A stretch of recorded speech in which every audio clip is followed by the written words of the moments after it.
तो क्या हालचाल बच्चा लोग, कैसे हैं आप लोग, कैसे चल रहा पढ़ाई लिखाई? होपफुली सब अच्छा चल रहा होगा। मैं आपका मुरली सर आज एक बहुत interesting topic, how to crack NEET in 30 days.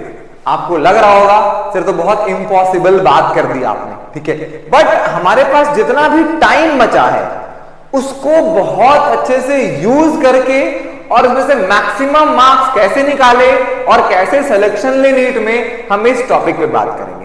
जो बच्चा भी 300 भी ला रहा है या जो बच्चा भी 600 भी ला रहा है, जो बच्चा भी 700 भी ला रहा है, सबके लिए एक होलसम बात कर रहे हैं। अगर आप ये वीडियो पूरा देखेंगे, इसमें जो बातें बताई जाएंगी उस पर अगर आप काम करेंगे तो आप अपना बेस्ट दे पाएंगे नीट के एग्जाम में। सर देखिए, जो सबसे पहला चीज है, सबसे पहला बात यह है कि सर 1 महीने बचे हैं और आखिरी का 1 महीना सबसे ज्यादा इंपॉर्टेंट होता है। उस आखिरी के 1 महीने में आपने कितना फाइट किया, आपने किस स्ट्रैटेजी के साथ फाइट किया, सब बराबर बराबर इंपॉर्टेंट होता है।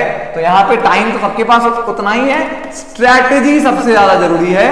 तो आपको एक प्रॉपर स्ट्रैटेजी बनाना होगा जिसमें कम टाइम में आप मैक्सिमम एफिशिएंसी निकाल पाए, ठीक है सर। अब नया चैप्टर पढ़ने का टाइम नहीं है, क्योंकि जो आपने पुराना चैप्टर पढ़ा है वही इतना बड़ा है कि आप उसको ही रिवाइज नहीं कर पाओगे इस इतने समय में, उसको ही आप कंसोलिडेट नहीं कर पाओगे इतने समय में। तो अब नया चैप्टर नहीं है, ओनली रिवाइज न्यू चैप्टर्स। अब रिवाइज कैसे करोगे?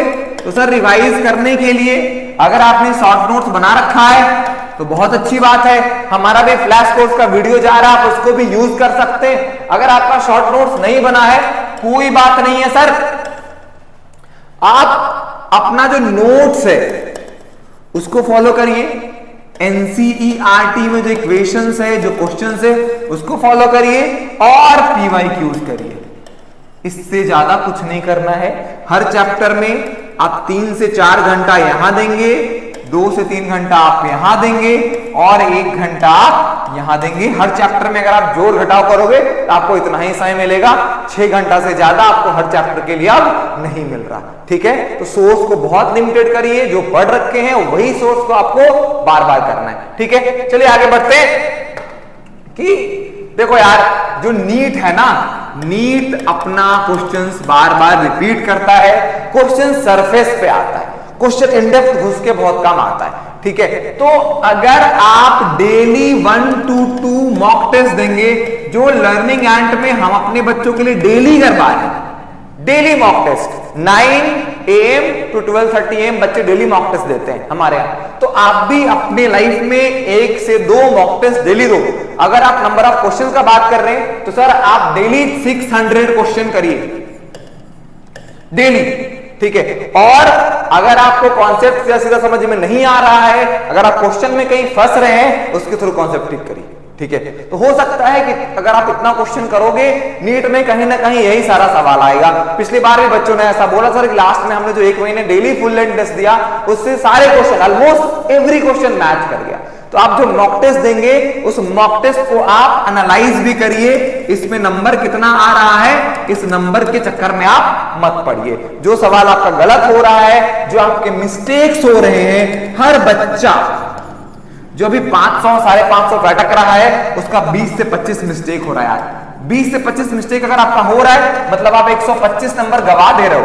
अगर आप फुल प्रिपेयर करके जाओगे ना, अगर आप 720 का प्रिपेयर करके गए और अगर 125 आप नंबर आपने मिस्टेक से गवा दिया, आपके नंबर कितना आ रहे 595, तो ऐसे भी आपका सिलेक्शन नहीं हुआ, ठीक है।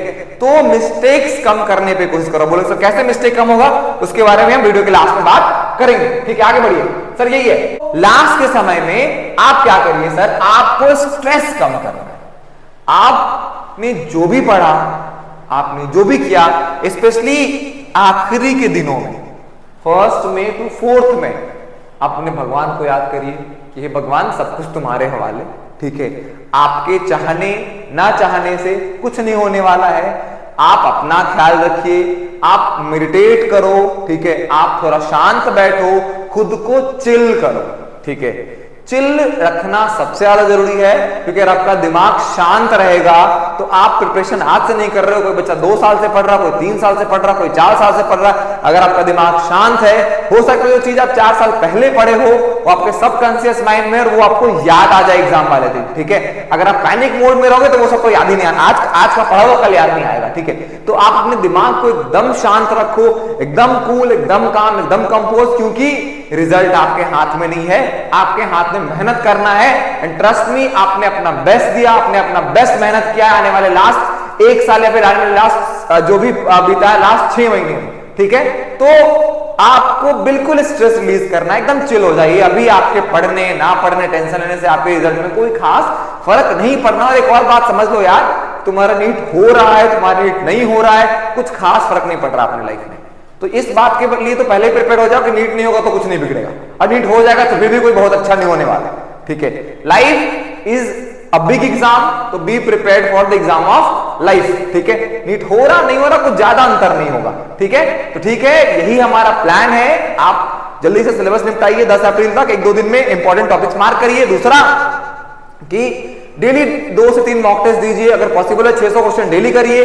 तीसरा, काम डाउन हो जाओ, चिल हो जाओ, स्पेशली लास्ट के जो 5 दिन में बिल्कुल मतलब एकदम चिल करो, नोट्स रिवाइज करो और परेशान मत हो, क्योंकि आपका दिमाग जब शांत होगा मोस्ट एफिशिएंट काम करेगा, ठीक है। तो थैंक यू वेरी मच, जाइए पढ़ते रहिए, फोड़ते रहिए, ऑल द बेस्ट। और यहां पे एक बात लिखा है, smart work and perseverance is की टू सक्सेस। तो फोकस करिए, लास्ट टाइम में smart work is very important. All the best.